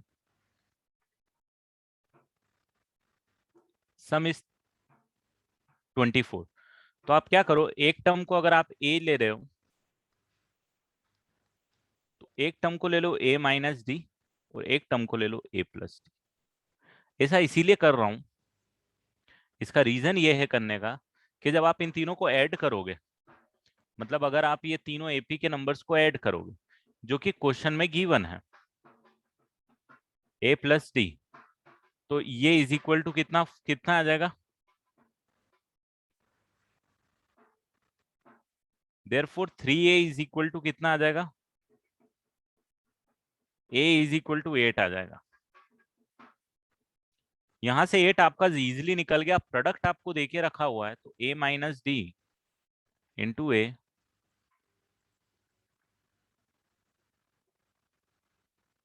तो ये a तो आपके पास 8 है, यहां से आपको d भी निकल जाएगा।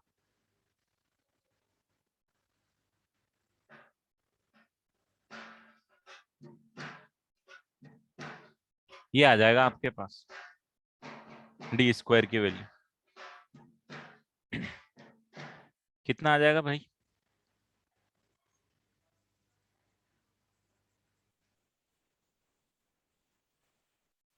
55, right?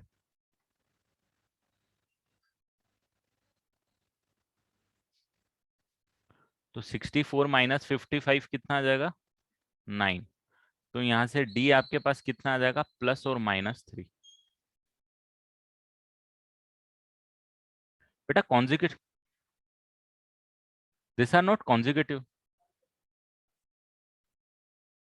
Numbers are not consecutive. मैंने कहाँ बोला consecutive? D can be anything ना, डी पे डिपेंड करेगा कॉन्जिक्यूटिव है कि नहीं।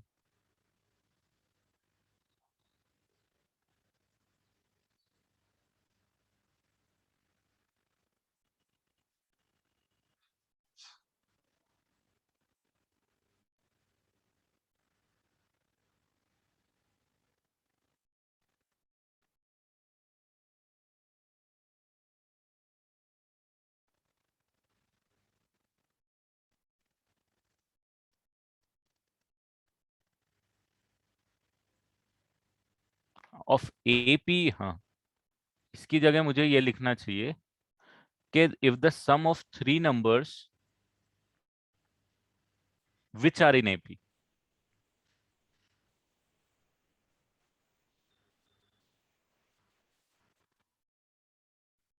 इन एपी लिख देना चाहिए कि three numbers in AP is this, वो थोड़ी सी लैंग्वेज राइट।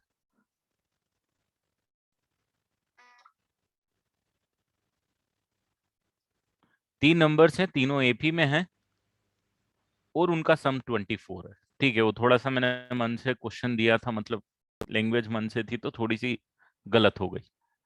करेक्ट। तो यहाँ पे जो टर्म्स आपके पास आएगी वो आ जाएगी आपके पास, जब आप थ्री लोगे तो 8 - 3, 8 और 8 + 3, और एक आ जाएगी आपके पास, अगर मैं -3 लूंगा तो 8 + 3, 8 और 8 - 3 डजेंट मैटर, तीनों में दोनों में आंसर तो सेम ही आएंगे। ये जो तीन टर्म्स है और ये जो तीन टर्म है सेम ही आएंगे। तो खैर ये आपको पता होगा, अभी भी आप लिख लो कि अगर जब भी आपको थ्री टर्म सिलेक्ट करने की जरूरत पड़ती है तो हम जनरली a - d और a + d चूज करते हैं if we need to select three terms. If we need to select four terms, then we use a - 3d, a - d, a + d and a + 3d. The reason is simple because वही जो यहाँ पे addition हो रहा था तो d cancel हो गया, यहाँ पे भी एडिशन होगा तो d कैंसिल हो जाएगा। अगर 5 अगर आप लोगे तो a - 2d, a - d, a + d, a + 2d, इस तरीके से आप सिलेक्ट कर सकते हो। तो whenever you need to select three terms, select in this way. Whenever you need to select four terms, select in this way, और 5 इस तरीके से आपको सिलेक्ट करना है। ठीक है,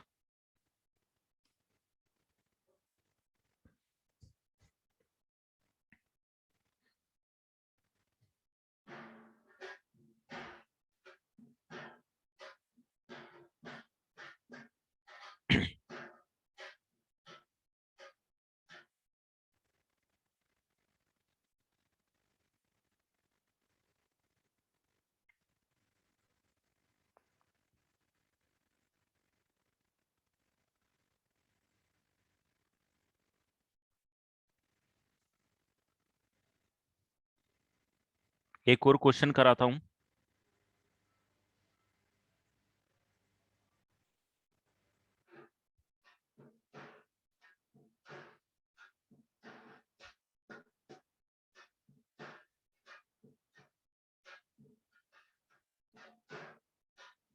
डिडंट गेट यूर पॉइंट बेटा, मतलब क्या कुछ आया था क्या अक्षत?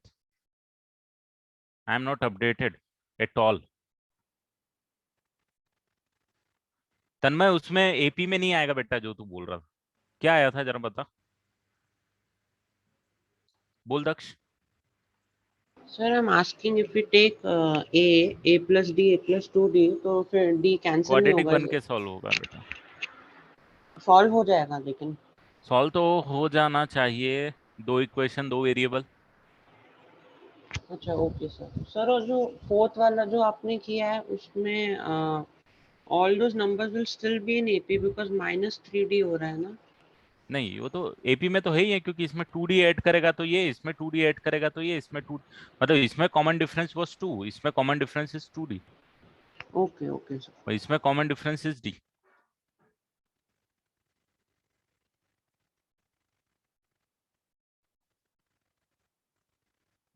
तो क्या आया था, मतलब आई am not at all updated. एक और क्वेश्चन करते हैं,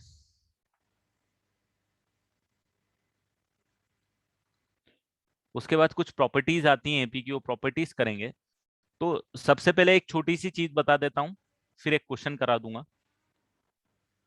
छोटी सी चीज ये है कि अगर a b c are in AP, इसको याद रखना जब आप क्वेश्चन करना चालू करोगे तो ये चीज आपके सामने आएगी। If a b c are in AP then b - a = c - b होने वाला है, तो twice of b = a + c होने वाला है। तो ये याद रखना थोड़ा सा, इसका हम लोग यूज करते हैं काफी बार।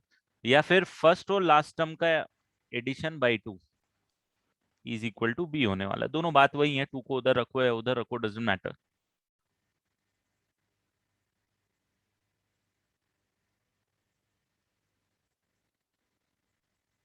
हाँ, अरिथमेटिक मीन होता है, बट अभी अरिथमेटिक मीन का कॉन्सेप्ट पूरा 0 लेवल से सिखाऊंगा मैं नेक्स्ट क्लास में, उसके नेक्स्ट क्लास में। हाँ, इसको मीन बोलते हैं। अभी तक आप लोगों ने मीन जरूर पढ़ा है कि जो मीन होता है, मीन हम निकालते हैं। अगर 2 नंबर का मीन पूछ रहा है तो वो a+c/2 निकालते थे, वो बिल्कुल अरिथमेटिक मीन ही निकला है, ये आप बोल सकते हो। बट अभी के लिए अगर आपको 3 नंबर एपी में देके रखें कुछ इस तरीके से, तो you can write it like the middle term is equal to the half of the first and the last term का समेशन। ठीक है, चलो ये लिख लो, फिर एक क्वेश्चन कराऊंगा अच्छा, एंड देन फिर नेक्स्ट क्लास में प्रॉपर्टीज करेंगे। ये प्रूफ कर तो दिया बेटा, b-a equal to c-b equal, दोनों बराबर होंगे ना। This is what AP is. Common difference है ना भाई, ये इसे ही तो चेक करता था ना तू, कॉमन डिफरेंस निकाल के, कि अगर एबीसी एपी में है तो सेकेंड और फर्स्ट टर्म का समेशन सब्सट्रैक्शन, थर्ड और सेकेंड टर्म का सब्सट्रैक्शन बराबर होना चाहिए। ये आ गया, अभी ये आ गया तो आ गया।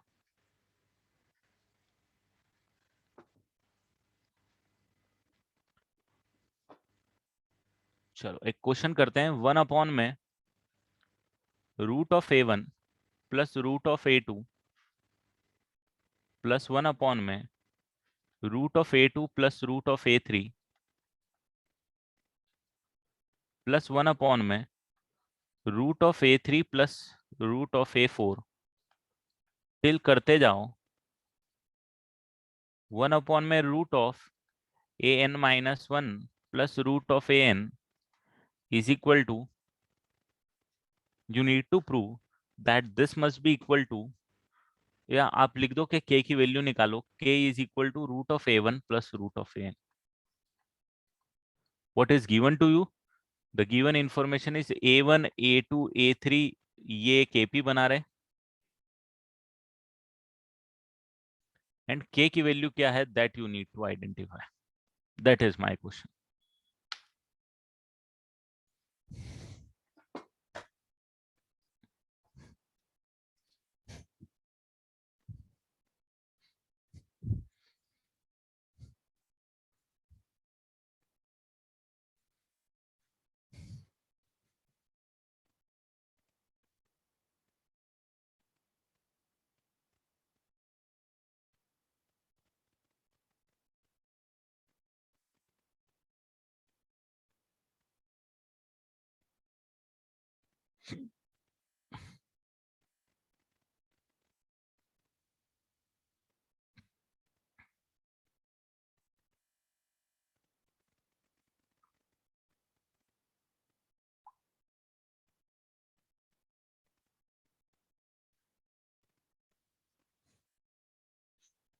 ये अच्छा क्वेश्चन है, दिखेगा आपको, कुछ बेसिक क्वेश्चंस में दिखेंगे आपको।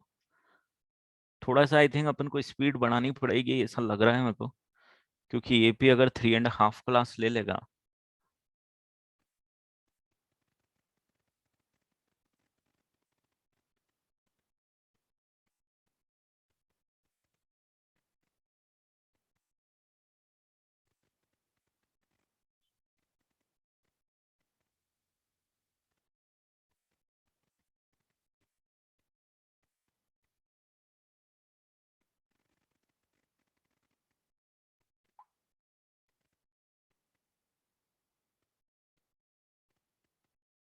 अरे आज से नवरात्रि चालू हो गई क्या?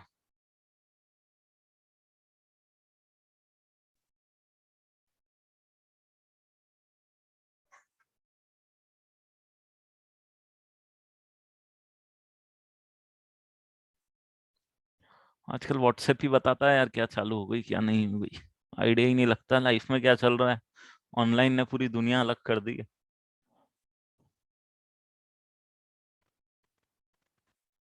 नो इंटरेक्शन विथ पीपल, एकदम ऑलमोस्ट जीरो अप्रोचिंग इंटरेक्शन हो गया है, zero approaching from positive and.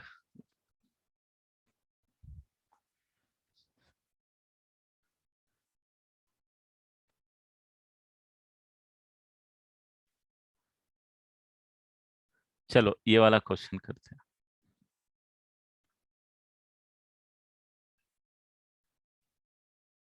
हाँ बस वही है, मैसेजेस ही चलते हैं बस,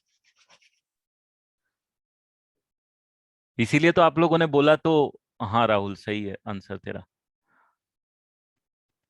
आप लोगों ने बोला तो मैं बोला यार मुझे कुछ अपडेटेड नहीं, आई am not in contact with any of the other faculty. Centre पे रहते थे तो बात होती थी, अब तो किसी से बात ही नहीं होती। मतलब बात क्या बात करेंगे, हम लेक्चर शेड्यूल आते हैं सब लेते हैं।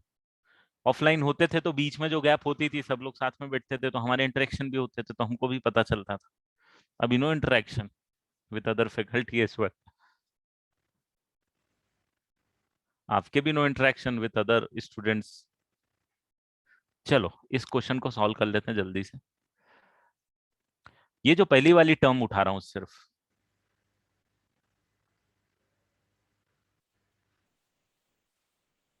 ये वाली टर्म उठा रहा हूं, इस वाले टर्म के मॉडिफिकेशन देखना बेटा। 1 अपॉन में इसको लिख देता हूं √A2 प्लस √A1, और इसको मल्टीप्लाई कर देता हूं √A2 minus √A1 divided by √A2 minus √A1। क्या किया मैंने, इसको कर दिया भाई रेशनलाइज।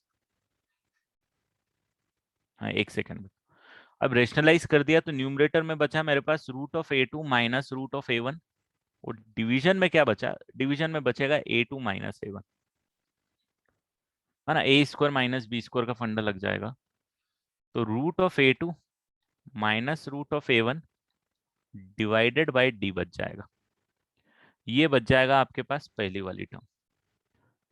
सिमिलरली आप सारे टर्म्स के लिए करोगे तो फाइनली आपका जो रिजल्ट आएगा पूरा, वो कुछ इस टाइप से आपको नजर आता हुआ रहेगा कि आप बोलोगे सर पहली टर्म तो आपने लिख दी √A2 minus √A1 by D, दूसरी टर्म आप देखोगे तो आपको मिलेगा √A3 minus √A2 by D, फिर नेक्स्ट मिलेगा √A4 minus √A3 by D, और ये चलन चलता जाएगा, एंड तक चलेगा ये प्रोसेस। लास्ट में आएगा √AN minus √AN minus 1 by d. आ रहा है क्या समझ में? सेम प्रोसेस करूंगा रेशनलाइजेशन की ईच टर्म, ठीक है। नहीं मैंने यहाँ पे थोड़ा सा रीअरेंज कर दिया था बेटा, √A2 को आगे ले लिया था, √A1 को नीचे ले लिया था, और उसके बाद में √A2 माइनस √A1 से मल्टीप्लाई, तो इसीलिए डी आया। अब आप देखोगे ओवरऑल 1/d सब में कॉमन ले लूंगा, and I am left with √A2 minus √A1 plus √A3 minus √A2 plus √A4 minus √A3 till आपके पास बचेगा √AN माइनस √AN माइनस। अब थोड़ा सा आप ऑब्जर्वेशन डालोगे, आप बोलोगे यार इसकी पहली टर्म इसके लास्ट वाले टर्म से कैंसिल, इसकी पहली टर्म इसके बाद वाले की लास्ट वाली टर्म से कैंसिल, तो ये वाली टर्म इसके पहले वाले की फर्स्ट टर्म से कैंसिल होती हुई जाएगी, कुछ इस टाइप का बनेगा। मतलब दो टर्म बचेंगी आपके, एक टर्म बचेगी ये √AN, किसी से कैंसिल नहीं होगी, और ये फर्स्ट टर्म ये किसी से कैंसिल नहीं होगी। तो finally you are left with √AN minus √A1 divided by d, ये बचेगा आपके पास फाइनली कैंसिलेशन होने के बाद। और अब मैं क्या करूंगा, इसको कर दूंगा रेशनलाइज वापस से, √AN minus √A1 by D था,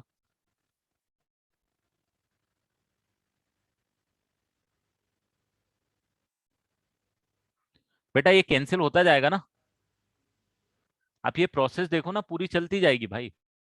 जैसे ये कैंसिल हुआ किससे, इससे कैंसिल हुआ ना, ये कैंसिल हुआ किससे, इससे कैंसिल हुआ, तो इसके पहले वाली जो टर्म होगी जिसके अंदर यहाँ पे लिखा हुआ रहेगा, यहाँ पे लिख देता हूं मैं, √AN minus 1 minus √AN minus 2, तो ये √AN माइनस 1 से कैंसिल हो जाएगी, और √AN माइनस 2 इसके भी पहले टर्म से कैंसिल हो जाएगी।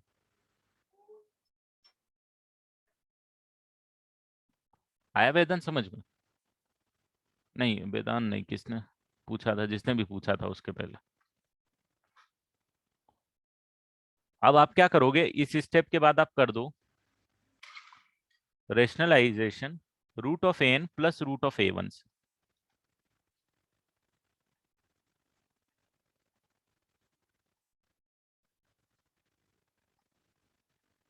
ऊपर आ जाएगा एन माइनस ए वन,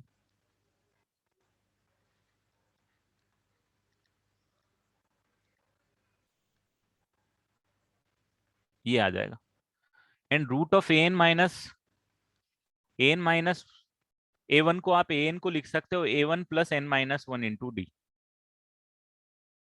किसको लिखा, एन को। क्या लिख सकते हो, a one plus n minus one d. Minus a one will remain as it is,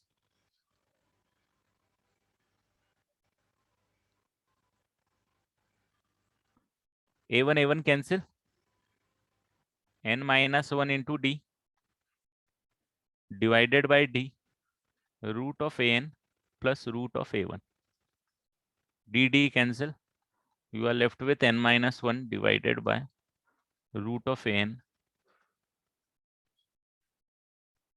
That is your answer.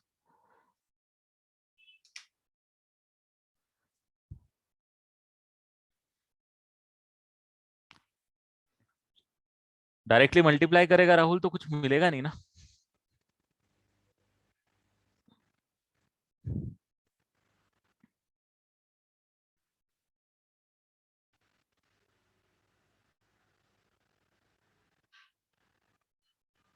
MT में मुझे नहीं पता, शायद एमटी में नहीं आ रहा है।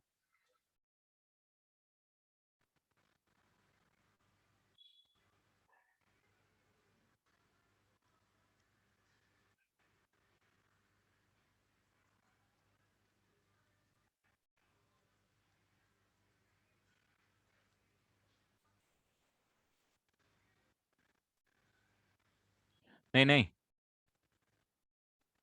ये प्रकृत क्या लिखा है, a one plus a two equal to a two plus a two कैसे हो सकता है, कुछ गड़बड़ टाइप कर रहा है।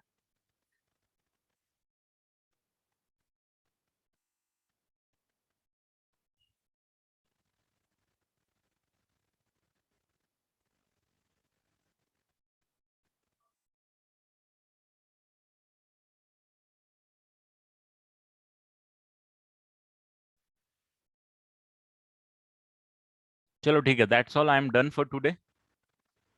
नेक्स्ट क्लास अपनी कब है, इसी वीक है या फिर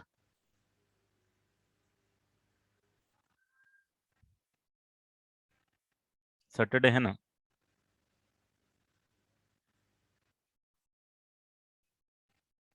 हाँ वो लिख सकता है प्रकृत, वो तो लिख सकता है। सैटरडे है तो ठीक है, सैटरडे एपी कंप्लीट करा दूंगा, फिर होमवर्क भी दे दूंगा आपको करने के लिए। अभी के लिए सारे क्वेश्चन अच्छे से करो।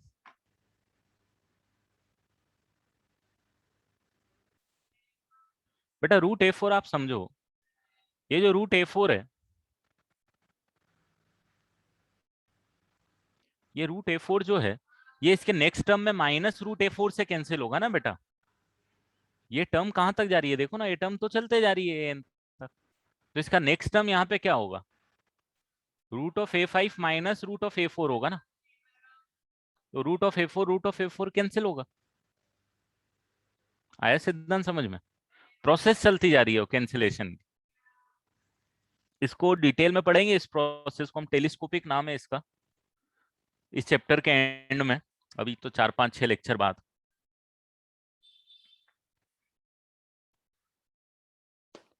चलो तो फिर सैटरडे के दिन प्रोबेबली हम लोग कंप्लीट कर लेंगे एपी।